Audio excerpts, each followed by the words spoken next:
পাশে দুটো বেগুন ছিল, তাই রান্না করলাম। তাতেই হবে মা, গরম ভাতের সাথে বেগুন ভাজা খুব মজা হয়েছে খেতে। সাথে যদি একটু কাঁচা লঙ্কা থাকতো না, তাহলে আরো মজা হতো। কাঁচা লঙ্কা তো নেই মা, ঘি আছে। গরম ভাতের সাথে ঘি খাবে? ঘি? ওটা কোথা থেকে আনলে গো? আমাদের ঘরে তো ঘি তৈরি হয় না। সে আমার বাবার বাড়ি থেকে নিয়ে এসেছি। দাঁড়াও, আমি এক্ষুনি তোমায় খেতে দিচ্ছি।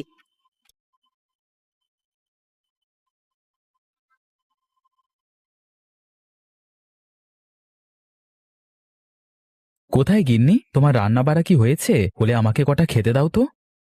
রান্না শেষ, তুমি বসো, এক্ষুনি খাবার দিচ্ছি আমি।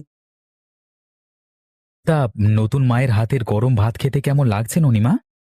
খুব ভালো বাবা, নতুন মা অনেক ভালো, আমায় অনেক যত্ন করে খাওয়াচ্ছে।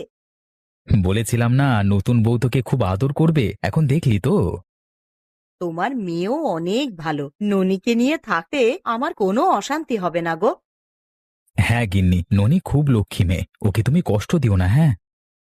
সে নিয়ে তুমি ভেবো না, ওকে আমার চোখের মনি করে রাখবো। এখন খাওয়া দাওয়া শেষ করো, ভাত ঠান্ডা হয়ে যাচ্ছে যে। তা তুমি খেয়েছো গিন্নি? না গো, তোমাদের খাইয়ে তারপর আমি খেতে বসবো।